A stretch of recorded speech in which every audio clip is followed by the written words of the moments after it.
ఏం లేదు ప్రియా బ్యాగ్ ఇటీ అన్న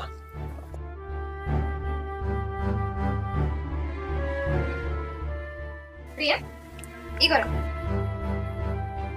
తమ్ముడు జాగ్రత్తరా, వెళ్ళాక ఫోన్ చేయి. మళ్ళీ ఒకసారి వీలు చూసుకొని ఒక 2 రోజులు వచ్చిపోరు. సరే అన్న. అన్న ఏంటిదిరా, అప్పటి నుంచి ఏదో చెప్పాలనుకుంటున్నావు మళ్ళీ చెప్పట్లేదు. అది అడగద్దు అనుకున్నా కానీ తప్పని పరిస్థితిలో అడగాల్సి వస్తుంది. ఏమనుకో, ఏంటిదిరా?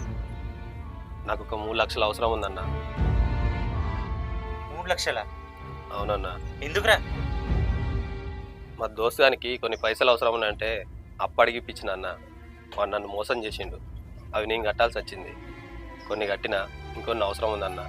అరే, నేనే నిన్ను అడుగుదామనుకుంటే నువ్వు నన్ను అడిగితే ఎట్లరా? 3 లక్షలంటే ఇప్పటికిప్పుడు గన్ని పైసలు అంటే నా దగ్గర ఎక్కడి నుంచి అవుతారా? నాకు అవసరం ఉంది కాబట్టి అడిగినన్న. నీకు మళ్ళీ తొందరనే ఇస్తా, ఒక 3 నెలలు ఇచ్చేస్తా. అరే తమ్ముడు, సిటీలో జాబ్ చేసేది నువ్వు, ఇక్కడ వ్యవసాయం చేసుకునేది నేను. ఇప్పటికిప్పుడు గన్ని పైసలు అంటే నా దగ్గర ఎక్కడ ఉంటాయిరా? అన్న ఎట్లా చేసైనా ఇవాళ నన్ను అడిగైనా పైసలు ఇప్పి అన్న. మా దోస్తు గారు నన్ను మోసం చేస్తాడని అనుకోలే. నువ్వే నన్ను ఆదుకో అన్న ఈ ఒక్కసారికి. అరే, నువ్వు చెప్పేదంతా నిజమేనా? నిజంగానే నీ దోస్తు గారు నిన్ను మోసం చేసిండా? అదేందన్న అట్లా మాట్లాడుతూ? మరి ఎట్లా మాట్లాడాలరా? నీ అవసరం కోసం అబద్ధాలు చెప్పి నన్నెందుకు మోసం చేస్తున్నావురా? అబద్ధమా? నేనేం అబద్ధం ఆడుతున్నా అన్న.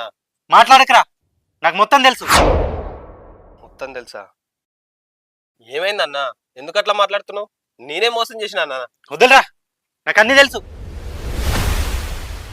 అన్న కాదు శివ, నేను చెప్తా.